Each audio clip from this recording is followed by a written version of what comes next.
Shalom Achal, que le bon Dieu vous protège dans la santé, la joie, la prospérité avec la santé. Lorsqu'on parle de la parnassa, on se pose la question, est-ce qu'il faut être préoccupé?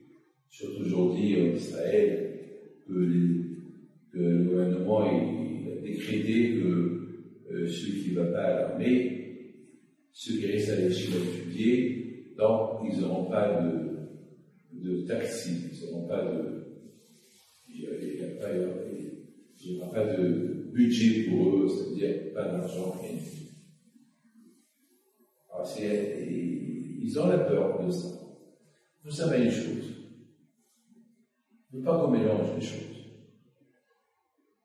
La parnassa, c'est Hachem qui la donne. Le budget, chacun le donne. Et le reçoit chez Akadosh Baruch.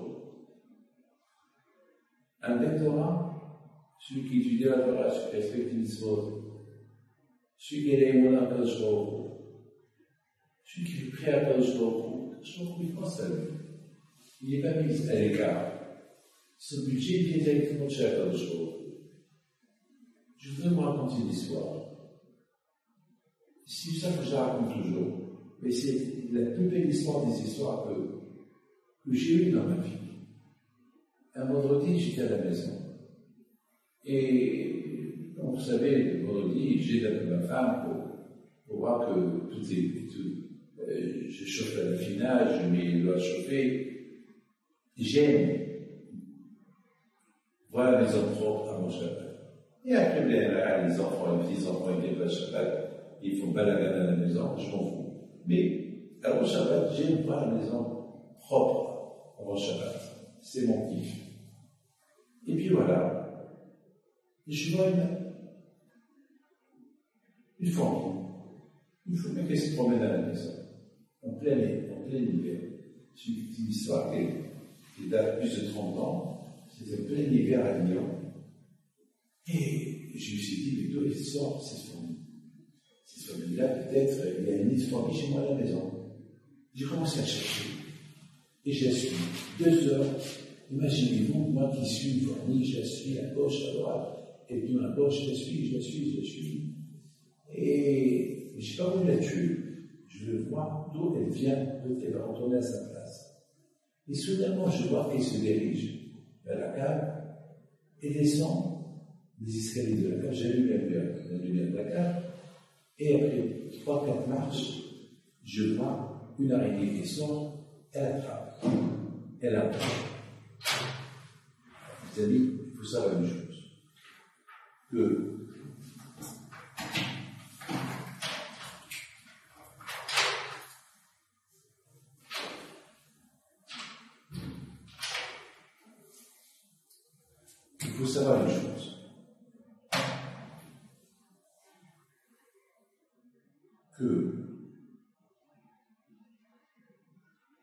cette histoire s'est passée le vendredi.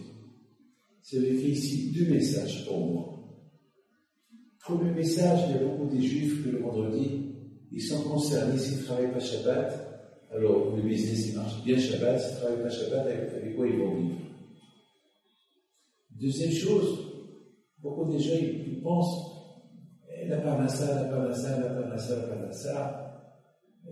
il faut que je travaille pour avoir la parnassa. Vous savez une chose. Le travail qu'on travaille pour avoir la parnassa, c'est un shtadlut, un effort qu'on fait. Mais c'est Hachem qui apporte la parnassa. Chaque Rosh Hashanah, Akadosh Baruch Hu décide combien d'argent tu vas avoir toute l'année. Écoutez bien, ne croyez pas que Hachem il va ajouter dans votre budget qu'il faut travailler Shabbat. C'est pas possible. Puis Akadosh Baruch Hu nous a interdit de travailler Shabbat. Donc, le budget avec lequel on va vivre toute l'année, il ne fait pas partie avec le travail qu'on va travailler Shabbat. Si on travaille Shabbat, Dieu préserve. Et si on travaille Shabbat et on gagne plus d'argent, c'est l'argent qui n'a pas de valeur. Hachem, c'est lui qui donne le budget. Si Hachem, il n'oublie pas une araignée, il nous prépare déjà son repas quelques mois à l'avance, pourquoi il ne va pas penser à moi, David Pinto, que j'ai besoin de conseiller par ça, De l'autre côté, ça s'est passé vendredi. Parce que c'est le vendredi que les gens sont préoccupés. Ne t'inquiète pas. Toi, prépare ton Shabbat le vendredi. Le reste, Hachem s'occupera. Rabbi Haïm, mon grand-père, à la Shalom, chaque vendredi, il sortait ramasser de l'argent. Il n'y avait pas un pauvre, à Israël, qui restait sans Shabbat. C'est la folie. Il n'y avait pas un jour. Il n'y avait pas un jour. Comme le vendredi, qui va rester un pauvre sans manger. Rabbi Haïm, à la Shalom, il était prophète. Il savait qui avait à manger, qui n'avait pas à manger. Il savait à qui envoyer pour manger. C'est les amis. Aujourd'hui, on n'a pas des prophètes, on n'a pas des rabbins, ne vous inquiétez pas. À cause il s'occupe. Je voudrais simplement vous raconter une toute petite histoire qui est spectaculaire, extraordinaire. Un jour, je vous donne parole d'honneur, j'ai pensé à deux personnes, comme ça. Je devais voyager, je devais prendre l'avion, et le bon Dieu m'a mis dans ma tête deux personnes que je connais bien, qui ne travaillent pas, et qui sont à l'âme. Et tout de suite, j'ai appelé quelqu'un, je t'en prie, fais-moi un service, donne à celui-là temps, donne à celui-là temps. Et c'était vendredi, c'était vendredi matin que je voyageais. Non, je parle, c'était jeudi que j'ai voyagé. Et le monsieur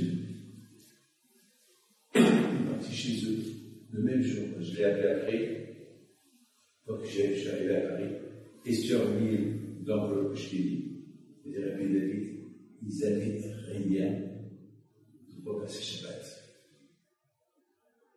Et les deux étaient en train d'allumer des veilleuses, des syndiqués. Quand je m'en prie pitié, il a pas oublié, il m'a mis dans ma tête. Et c'est comme ça. Le budget de la Parassa, c'est un Kachor qui s'occupe. Ceux qui étudient la Torah, même si le gouvernement ne va pas leur donner le budget, ils vont recevoir le budget de chaque Kachor.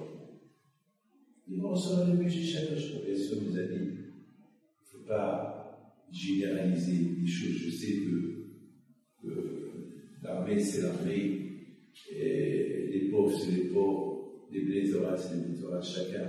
Il faut savoir une chose, mes amis. Il faut savoir une chose, il faut qu'on soit clair. Frère Kachor, c'est lui. Il a toute une photo d'Israël. Il connaît tout. Il y a une photo de la France, du monde entier. Il voit le monde entier. Il voit qu'est-ce qui manque celui-là, qu'est-ce qui lui manque celui-là. S'il pense aux animaux, il ne va pas penser à nous, aux êtres humains. Les amis, que le monde nous protège, nous donne la santé et la joie. Amen.